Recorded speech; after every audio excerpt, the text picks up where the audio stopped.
अस्सलाम वालेकुम। प्रोग्राम 10 में खुश आमदीद। मैं हूं इमरान सुल्तान। नाज़रीन, आज के प्रोग्राम के पहले सेगमेंट में हम फ़लस्तीन की मौजूदा सूरत हाल का जायज़ा लेंगे। उसके साथ साथ पाकिस्तान की सबसे बड़ी खबर, इलेक्शन 8 फरवरी 2024 को होंगे और साथ ही साथ गैर मुल्की तारिकीन वतन की वापसी की जो सूरत हाल है वो भी आपके सामने लेकर आएंगे। सबसे पहले गज़ा की सूरत हाल के ऊपर बात करें तो गज़ा पर इसराइली वहशियाना कार्रवाई इंतहाई कशीदा है।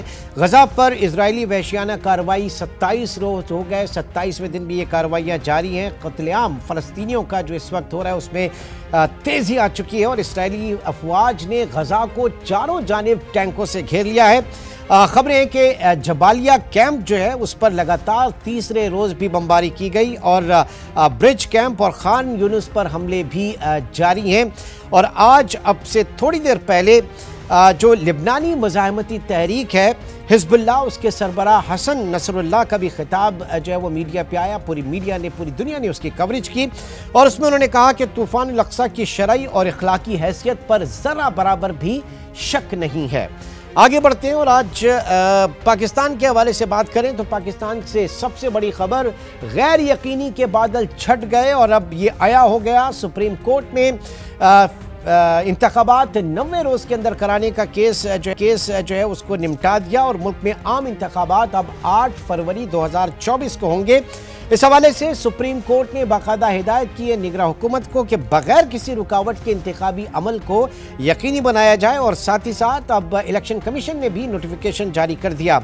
चीफ जस्टिस ने अपने हुक्मनामे में कहा कि तमाम मामला फरीक़ैन की रजामंदी से हल हो चुका है और किसी ने भी इंतखाबात की तारीख के हवाले से कोई एतराज़ नहीं उठाया। तमाम ज़रूरियात पूरी होने के बाद इलेक्शन कमीशन जो है वो भी इंतखाबी शेड्यूल का जो है ऐलान करे। और इस तमाम सूरत हाल का हमने देखा कि पाकिस्तान के स्टॉक एक्सचेंज के ऊपर भी बहुत मज़बूत असर देखा गया। 53,123 की हाईएस्ट लेवल के ऊपर आज स्टॉक मार्केट बंद हुई है। आगे बढ़ते हैं और अब बात है गैर कानूनी तौर पर मुल्कियों के इनखला की, जो कि अब प्रैक्टिकली जारी है और गुज़श्ता रोज़ 19,344 अफगान बाशिंदे अपने मुल्क वापस चले गए। जबकि एक रिएक्शन जो है वो मुल्ला अब्दुल सलाम हनफी, जो कि अफगान के नाइब वज़ीर आज़म जो पाकिस्तान से इस वक्त बेदखली की जा रही है, ये खिलाफ है, ये अक़वाम मुत्तहिदा और आलमी क़वानीन के खिलाफ है। ये क्या मामला है, इस पर बात करेंगे। डॉक्टर फ़रहत आसिफ जो कि माहिर ख़ारजी उमूर हैं, इस वक्त हमारे साथ मौजूद हैं। बहुत शुक्रिया डॉक्टर फ़रहत आपके वक्त का। सबसे पहले तो ये बताइएगा कि ये इक़दाम क्यों इतना ज़रूरी था, इसकी कितनी इफ़ादियत है और अब हम देख रहे हैं कि अफ़गान हुकूमत भी इसके ख़िलाफ़ बोल रही है, कुछ ह्यूमन राइट्स जो है वो भी इसके ख़िलाफ़ बोल रही है, लेकिन खुद पाकिस्तान के लिए कितना ज़रूरी था इस वक्त ये फ़ैसला? जी, बहुत शुक्रिया इमरान, आपने मुझे दावत दी है इस प्रोग्राम में बात करने के लिए। ये बहुत इंपॉर्टेंट इशू है पाकिस्तान के और अफ़गानिस्तान और ख़ित्ते की अमन और सिक्योरिटी के हवाले से बहुत इंपॉर्टेंट है। आपने अफादियत का पूछा, सबसे पहले तो ये बात हमें अंडरस्टैंड करने की, हमें समझने की ज़रूरत है कि पाकिस्तान जो है वो दुनिया में सबसे ज़्यादा अफ़गान रेफ्यूजीज़ को होस्ट कर रहा है। और पाकिस्तान में जो अभी तालिबान की हुकूमत आई है काबुल में, अमेरिका का इनखला हुआ है, तो उस वक़्त तकरीबन 6 लाख जो थे और मुहाजिरीन वो पाकिस्तान आए थे 2022 में। जो 2022 में जी 2022 में ऑफ कोर्स। और उसमें यूँ हुआ कि ये जो इतना ज़्यादा इनखला वहाँ से अफ़गानिस्तान से होना शुरू हुआ, ज़ाहिर है एक ऐसी हुकूमत आई जिसको दुनिया रिकगनाइज़ नहीं करती, माशरे का मुश्किल टाइम वक्त था, सिक्योरिटी सिचुएशन बहुत ख़राब थी। ऑफ कोर्स रेफ्यूजीज़ पाकिस्तान पहले भी होस्ट कर रहा था, फिर उसके बाद और आ गए।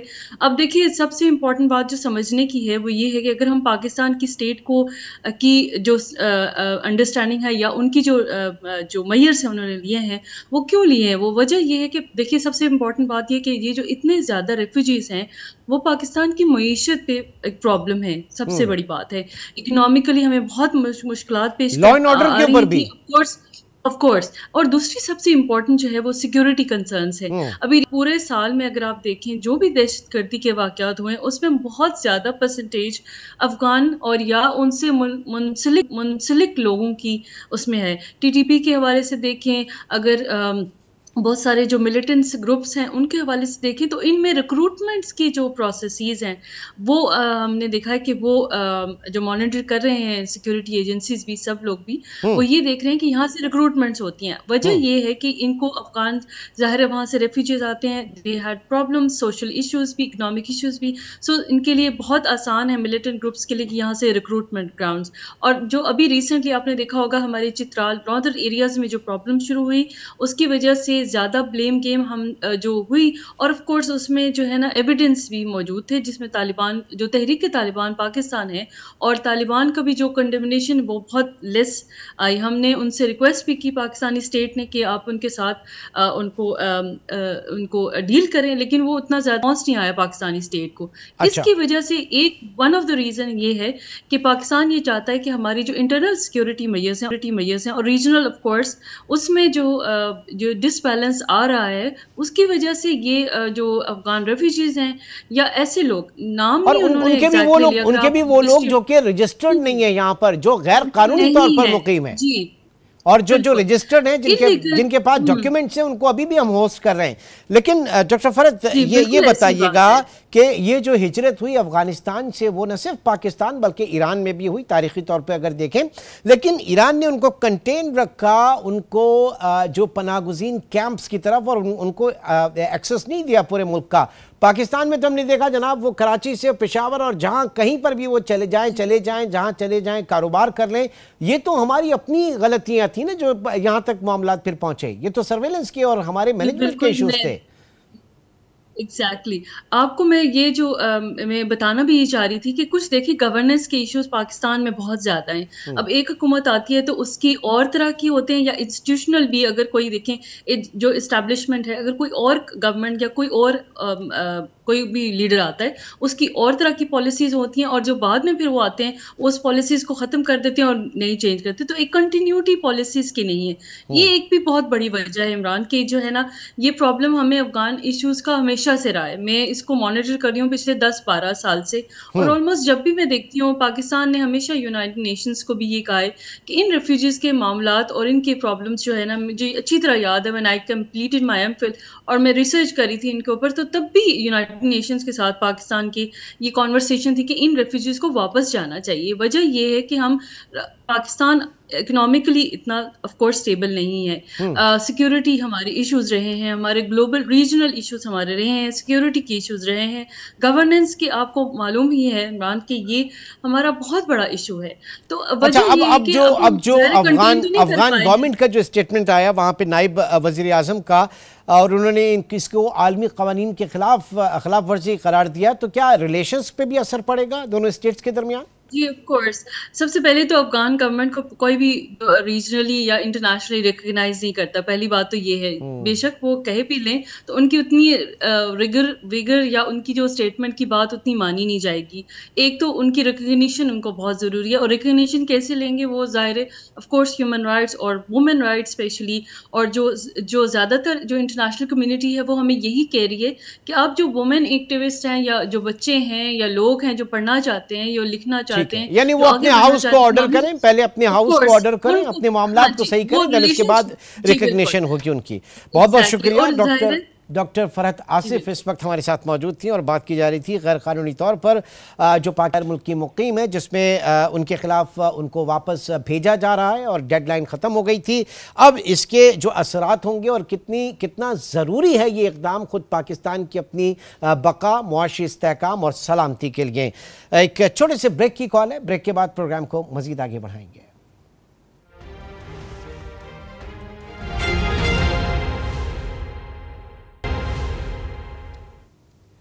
वेलकम बैक नाज़रीन। सिंध हाई कोर्ट ने टैक्स ईयर 2023 के लिए फाइनेंस एक्ट 2022 के सेक्शन 7E में 50% डीम्ड इनकम टैक्स अदायगी के साथ हुक्म इम्तना जारी कर दिया है। ये डीम्ड इनकम टैक्स है क्या और फाइनेंस एक्ट 2022 सेक्शन 7E कहता क्या है, इसके ऊपर हम बात करेंगे। इमाद तोला जो कि माहिर टैक्स उमूर हैं, इस वक्त हमारे साथ मौजूद हैं। बहुत शुक्रिया इमाद आपके वक्त का। सबसे पहले तो ये बताइए कि फाइनेंस एक्ट 2022 सेक्शन 7E कहता क्या है।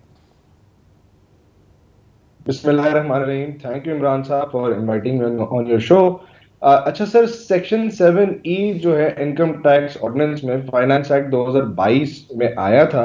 मैं मोटी मोटी बात कर दूं, ज्यादा टेक्निकल भी नहीं होऊंगा आपके नाजरीन के लिए। बेसिकली ये एक टैक्स है इमूवेबल प्रॉपर्टी पे एसेंशियली। आइडल जो इमूवेबल प्रॉपर्टी होती है, जिससे कोई रेंट रिसीव नहीं हो रहा, या कोई बिजनेस प्रेमिसेस नहीं है, या इसमें एक एग्जेम्पशन भी है कि एक आपकी इमूवेबल प्रॉपर्टी जो आप ओन करते हैं वो एग्जेम्पशन में भी आ जाती है, अलॉन्ग विद अदर एक्सेप्शंस। तो ये बेसिकली एक टैक्स है इमूवेबल प्रॉपर्टी पे। अब इसको डिजाइन कुछ इस तरीके से किया गया है कि अगर आपकी जो भी प्रॉपर्टी की फेयर मार्केट वैल्यू है उसका 20% इनकम टैक्स ऑर्डिनेंस 7E में बोला गया है कि जी उसका 20% डीम कर रहे हैं कि आपकी इनकम है, और उस पर 5% जो है वो टैक्स लगाया गया है। इसका मतलब ये है इफेक्टिवली कि जो भी फेयर मार्केट वैल्यू प्रॉपर्टी की है मूवेबल, उस पर 1% जो है इफेक्टिवली टैक्स लगाया गया है।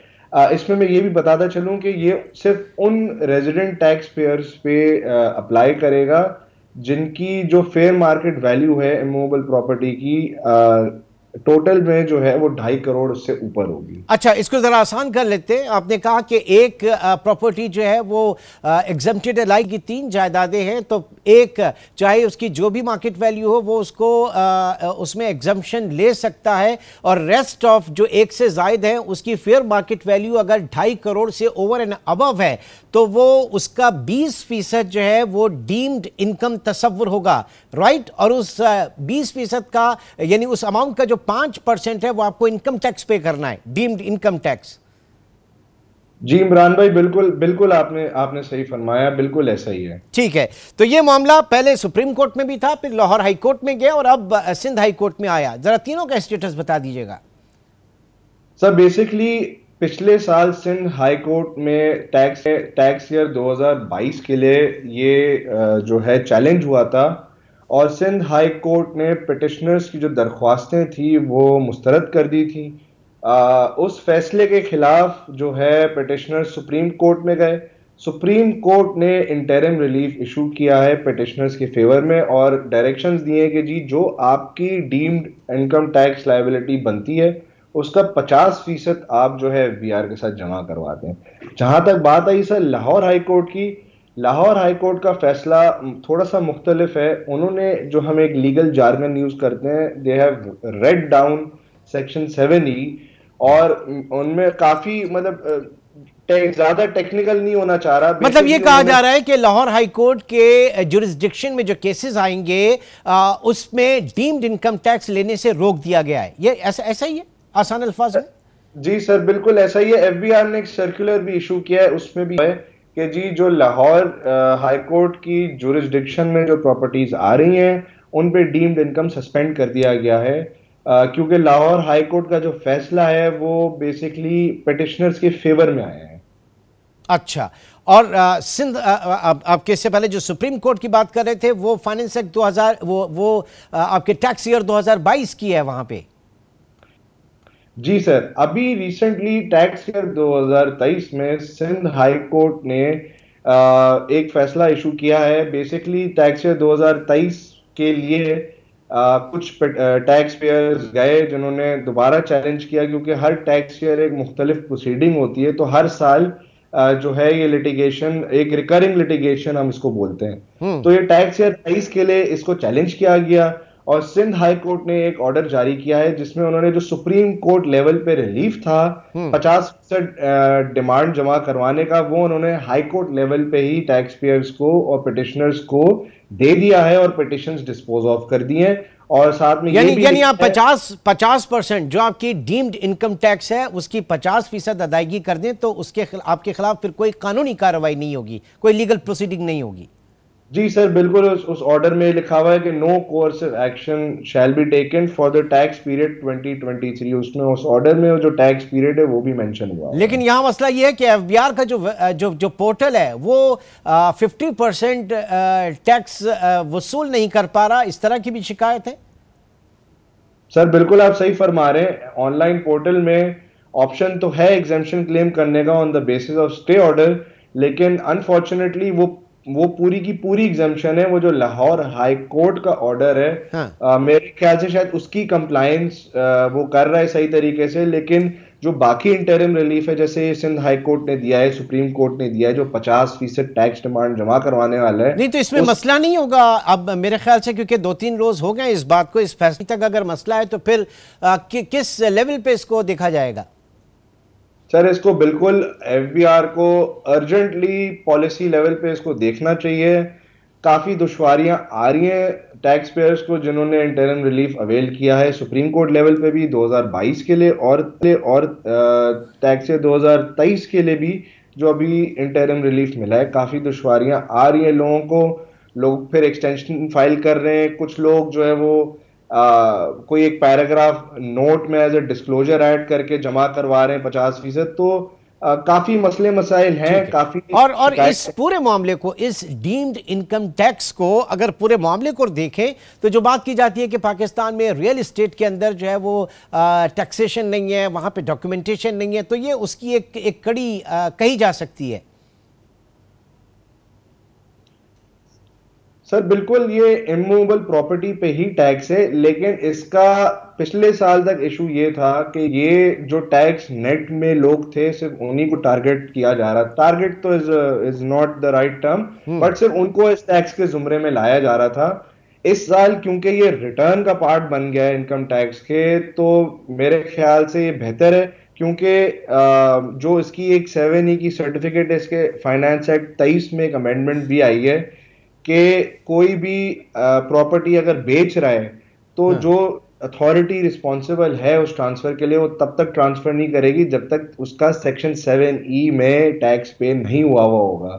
उसके लिए जब तक आप रिटर्न में वो डिक्लेयर नहीं करेंगे उस पर टैक्स नहीं अदा करेंगे, उसकी जो एक प्रॉपर्टी वेरिफिकेशन सर्टिफिकेट है वो इशू नहीं होगी। तो इस वजह से जो ट्रांजैक्शंस है मूवेबल प्रॉपर्टी की, उसमें दुश्वारियां आएंगी। तो I think as on a policy level ये एक मेरे ख्याल से रीजनेबल डिसीजन है एफबीआर की तरफ से, इसको रिटर्न का हिस्सा बना दिया।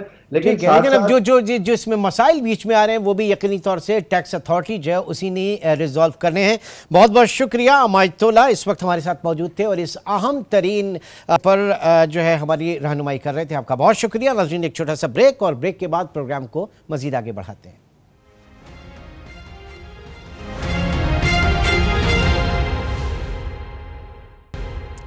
Welcome back. वर्ल्ड कप में पाकिस्तान क्रिकेट टीम की मायूस कुन कारकर्दगी या फिर बोर्ड के अंदर की बातें जो कि अब एक तनाज़े की सूरत में बाहर आ रही हैं। आज पीसीबी जो मैनेजमेंट कमेटी है उसके एक रुकन है जुल्फ़िकार मलिक, उन्होंने प्राइम मिनिस्टर हाउस को एक ख़त लिखा और इस ख़त में बड़े संगीन इल्ज़ामात चेयरमैन पीसीबी ज़का अशरफ साहब के ऊपर लगाए गए। सबसे पहला इल्ज़ाम ये लगा कि उन्होंने तवील मुद्दती फैसले करके अपने मैंडेट से तजावुज़ किया। फिर दूसरा इल्ज़ाम ये कि बोर्ड में इलेक्शन के हवाले से हुकूमती जो हिदायत हैं उनको नज़रअंदाज किया गया। फिर यह भी कहा गया कि ज़का अशरफ साहब के जो साहबजादे हैं, उनके बेटे जो हैं, वो बोर्ड के मामलात में मुदाखलत करते रहे और इसकी भी उन्होंने उनको इजाज़त दी। चौथा इल्ज़ाम यह कि रीजन्स में मुखालफिन को सियासी इंतकाम का निशाना बनाया गया। ज़का अशरफ साहब चेयरमैन पीसीबी की जानिब से मुबैना तौर पर यह जो ख़त सामने इस वक्त आया है जुल्फ़िकार मलिक साहब का, और इसमें पांचवा इल्ज़ाम यह है कि कई मामलात में मैनेजमेंट कमेटी से मंजूरी भी नहीं ली जाती थी। इस तमाम सूरत हाल को हम डिस्कस करेंगे। सैयद नय्यरुद्दीन अहमद साहब क्रिकेट तज्जियाकार हमारे साथ मौजूद हैं। बहुत शुक्रिया। सबसे पहले तो ये बताइएगा ये हो क्या रहा है पाकिस्तान में? पाकिस्तान क्रिकेट बोर्ड के हवाले से बात करें, क्रिकेट की परफॉर्मेंस के हवाले से बात करें, ये क्या हो रहा है? इमरान साहब देखिए, सूरत ये है किसी को एक फैक्ट्री प्लांट की तरह, और प्लेयर जो है वो उनका प्रोडक्ट है, और प्लेयर्स ने फिर आगे परफॉर्मेंस देनी होती है, फील्ड में इंटरनेशनल लेवल पे कम्पीट करना होता है। तो अगर प्लान खराब होगा तो प्रोडक्शन भी खराब होगी, प्रोडक्शन मीन्स प्लेयर या प्रोडक्ट भी खराब होगा, तो आप परफॉर्मेंस भी वैसे ही आएगी कि आप अफगानिस्तान से इतने भारी मार्जिन से आ जाएंगे जो कोई सोच नहीं सकता था। हार जीत गेम में होते रहते हैं, लेकिन वाइड मार्जिन से आना है वो बिल्कुल आपको कबूल करने को तैयार नहीं है कि ये पाकिस्तानी टीम क्या इतना ज्यादा गिर जाएगी। तो इस बात को अगर हम देखें दोबारा रिवर्स की तरफ, तो पीसीबी में हालात ठीक नहीं है। लेकिन सर आपने प्लांट की बात की, तो प्लांट की परफॉर्मेंस जो है वो जरूरी नहीं कि वो किसी रिपोर्ट्स की जो है इन्हिसार हो, वो तो अपेरेंटली भी नजर आ जाता है बहुत सारी चीजों का। जी साफ कह रहे हैं आप। और उसके अलावा ये तो देखें, ये तो एक रिपोर्ट है ना, इससे पहले जो अभी इंजमामुल हक साहब का एक मैं स्कैंडल ही कहूंगा सामने आया कि उनका जबरदस्त कन्फ्लिक्ट ऑफ इंटरेस्ट था, उस चीज के ऊपर भी है, पीसीबी ने खुद इंक्वायरी आई हुई है। लेकिन लोग इंजमामुल हक के कन्फ्लिक्ट ऑफ इंटरेस्ट की बात कर रहे हैं जो एक वो याजू इंटरनेशनल कंपनी के हवाले से, लेकिन दूसरा जो इंजमामुल हक का मेजर कन्फ्लिक्ट ऑफ इंटरेस्ट था वो था कि वो अपने ब्लड रिलेशन को टीम में उनकी सिलेक्शन थी और वो इंजमाम साहब उसको सुपरवाइज कर रहे थे, वो उसके चेयरमैन थे। मुझे अच्छी तरह याद पड़ता है कि माजिद जहांगीर साहब के दौर में जब उनकी बारी आई थी तो उनके वालिद साहब चीफ सेलेक्टर थे, उन्होंने तो इस्तीफा दे दिया था कि अगर बेटे ने सेलेक्ट होना है तो मैं तो सिलेक्शन कमेटी का चेयरमैन नहीं हो सकता। सर वो एथिकल ग्राउंड्स तो अब खत्म हो गई हैं, वो मेरिट, वो एथिकल ग्राउंड्स, वो गोल्डन पीरियड तो अब कब की माजी की चीजें हो चुकी हैं पूरे पाकिस्तान में हर चीज के हवाले से अगर बात करें।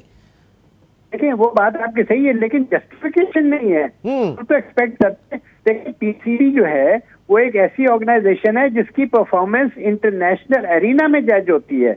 आपने शोल्डर इंटरनेशनल मैदानों में रब करने होते हैं दूसरे प्लेयर्स के साथ, so you can not be sub standard product, you have to be world class product. अच्छा, अब ये जो लेटर गया है, ये जो लेटर लिखा गया, ये इस तरह की चीजें पॉइंट आउट की गई और कमेटी मेंबर्स की तरफ से। जी मेरा ख्याल है जहां तक मुझे याद पड़ता है कि यही जो साहब हैं जुल्फकार मलिक साहब, इन्होंने कोई ईमेल भी इसी सिलसिले में विद इन दी ऑर्गेनाइजेशन या कहीं सर्कुलेट की भी है और यही पॉइंट्स उन्होंने रेज किए हुए हैं। तो अब देखे ना ये सूरत हाल है। नहीं, लेकिन अब तो हाईएस्ट ऑफिस को उन्होंने जो है वो अप्रोच किया ना। जी बिल्कुल सही कह रहे हैं आप। तो हाईएस्ट ऑफिस जो है वो तो पैट्रन ही है और patron is the prime minister. तो प्राइम मिनिस्टर इस वक्त बारे काकड़ साहब हैं, अब उनको फैसला करना है कि वो क्या अपने प्राइम मिनिस्टर ऑफिस में देखें एक डिपार्टमेंट है, एक सेक्शन है जिसका नाम है प्राइम मिनिस्टर्स इंस्पेक्शन कमीशन। तो वो जो है मैं समझता हूँ वो उसके जिम्मे लगा दें। वो तो हर किसी को, इवन वो मैंने जहां तक सुना है कि वो तो इवन नैब की भी इंक्वायरी कर सकता है, तो उसको लगा दें कि वो आके पीसीबी की इंक्वायरी 1 दिन में 2 दिन में करके रिपोर्ट दे दे इनको। उनके पास खुद एक ऐसा महकमा है। अच्छा, आप तज्जियाकार हैं, आप बहुत माइन्यूटली चीजों को देखते हैं। ये बताइए कि आपको कुछ इस सब्सटेंस में जान लगती है? देखिए इस सब्सटेंस में जो सबसे बड़ा मुझे मतलब बात नजर आती हुई है कि वो कहते हैं कि लॉन्ग टर्म डिसीजंस किए हैं इन्होंने। अच्छा, अब लॉन्ग टर्म डिसीजंस में ज़का अशरफ साहब ने तो खुद कहा है कि जी भाई ना मेरी ये टीम है, अगर ये मतलब ना मेरी ये सिलेक्शन है, तो मेरा मतलब है जब उन्होंने टीम नहीं बनाई, उन्होंने सिलेक्शन नहीं की, तो ये क्रेडिट या डेबिट जो है वो नजम सेठी को पास ऑन करना चाहते हैं। ये तो वक्त बताएगा कि पाकिस्तानी टीम कहां तक पहुंचती है। और अब ये बताइए कि कल न्यूजीलैंड से टीम है और डू और डाई वाले मामला चल रहे हैं, इस वक्त लोग मुसल्ले पे बैठे हुए हैं, तो ऐसे में इस तरह की जो मामलात हैं इनका क्या मोरल जो वो होगा हमारे खिलाड़ियों का, उनकी परफॉर्मेंस के ऊपर कितना प्रेशर होगा? मैं समझता हूं कि प्रेशर तो उनको होगा, लेकिन प्रेशर के लिए ही उनको पैदा किया गया है। मतलब प्रोफेशन में आए, प्रेशर में ही खेलना। आप देखें ना अहमदाबाद में, लेकिन सर जगहसाई भी तो हो रही है ना, जगहसाई भी तो हो रही है ना। जगहसाई अपनी जगह, लेकिन आप चूंकि मैच के हवाले से बात कर रहे थे, ये जो हमारे 11 प्लेयर्स जो खेलेंगे ये बने ही इसलिए हैं कि इन पे प्रेशर पड़े और ये प्रेशर को बर्दाश्त करके अपनी परफॉर्मेंस दें। तो इसलिए मुझे उम्मीद है कि जो इनकी कैपेसिटी है ना, अगर ये 100% कल डिलीवर कर दें तो हम ना सिर्फ न्यूजीलैंड से मैच जीतेंगे, मैच जीतने से न्यूजीलैंड के फर्क नहीं पड़ेगा। हमें या तो 84 रन के मार्जिन से हराना पड़ेगा, या अगर हम बाद में मतलब ये कि बैटिंग कर रहे हैं तो हमें 35 ओवर में मैच खत्म करना पड़ेगा, जो भी टारगेट न्यूजीलैंड ने अचीव किया। चले वो तो कल देखा जाएगा, कल क्या सूरत-ए-हाल इख्तियार होती है। लेकिन एक बात जाते जाते मैं ये पूछना चाहूंगा कि और भी हैं दुनिया भर में, पाकिस्तान में भी हैं, लेकिन ये जो कमर्शलाइजेशन हुआ, पैसा इतना आया इस खेल के अंदर, इसने इसे खराब किया। जी आप सही कह रहे हैं। और ये आप देखेंगे इंडिया में भी इस सिलसिले में काफी स्कैंडल्स आ चुके हैं। और उन जब आईपीएल जिस शख्स ने बनाया था, ललित मोदी, वो आपको याद होगा कि उसने सारी इनकी आईपीएल के कच्चा चिट्ठा खोल के रख दिया था। और ललित मोदी मेरे ख्याल में अब इंडिया में शायद उसकी एंट्री भी बैन है। तो इंडिया में भी इसमें करप्शन के इल्जाम लगे हैं। और एक मुझे याद पड़ता है कि what they have learned to cover it up in a beautiful manner, को बात बाहर निकले ही ना। अच्छा, हाँ, और कि ये आर्ट है इंडिया का। और उन्होंने उसके लिए अपने क्लाउड को भी इस्तेमाल किया है कि उनके ऊपर कोई बात अगर आती है तो वो चीज सामने आए। आप ये देखें कि आईसीसी कहा कि यहाँ पे ग्राउंड जो है वो 65 मीटर से कोई कम नहीं होनी चाहिए, ये इंस्ट्रक्शंस थी उसकी इस वर्ल्ड कप के लिए। तो यहाँ तो 60 और 57 मीटर की भी ग्राउंड हैं, उससे भी मेरा मतलब है कि इन्होंने बाउंड्रीज के ऊपर मैच खेला। ये आईसीसी के रूल्स का मजाक उड़ाया। किसी ने नहीं पूछा इंडिया से कि भाई ये क्या अरेंजमेंट है। आईसीसी के मैच रेफरी होते हैं, वो क्या कर रहे हैं यहाँ पर। मैं आईसीसी से पूछना चाहता हूँ कि आप ही के कवानीन की खिलाफ वर्जियां हो रही हैं, तो ये टूर्नामेंट क्या वर्ल्ड कप टूर्नामेंट है या स्कूल या कॉलेज का टूर्नामेंट हो रहा है? अच्छा, जो बात की जा रही थी, जो क्राउड, सर जो क्राउड बहुत सारे मैचेस में होना चाहिए था, वो क्राउड नहीं है, तो क्या इसमें आप कितना पैसा वैसा भी चलाए? और फिर दूसरा ये भी आप कहें कि जो बैटर्स हैं, जो सट्टेबाज कंपनियां हैं, उनको भी कॉन्ट्रैक्ट दिए गए। अब हमने तो हर जगह पे वायलेशन हुई है हमारे यहाँ। आप अपनी बात कर रहे हैं, उनकी बात कर रहे हैं? मैं ओवरऑल बात कर रहा हूँ, क्योंकि यहाँ पे भी आया था ना कुछ कंपनीज के, तो यहाँ पे भी स्पॉन्सर्स आए थे। इंडिया में तो शायद सिस्टम अलाउड हो, लेकिन यहाँ पर तो इन्होंने बाज जो मतलब कंपनियां थी जिनके ऊपर इल्जाम आ रहा था कि जी इनके एड दिखा रहे हैं, ये तो बेटिंग कंपनीज हैं, तो उन्होंने उसका जवाब दिया था कि ये मीडिया कंपनीज हैं। बहुत बहुत शुक्रिया नैयर अहमद साहब, इस वक्त हमारे साथ मौजूद थे। अब पीसीबी बोर्ड के मामलात और हमारी क्रिकेट टीम की परफॉर्मेंस आगे कहां तक जाती है, ये तमाम चीज़ें आगे आने वाला वक्त, बल्कि कल जो है हमारी सबके सामने होगा। इंशाअल्लाह आपसे कल मुलाकात होगी। अपना बहुत ख्याल रखिएगा। अल्लाह हाफिज़।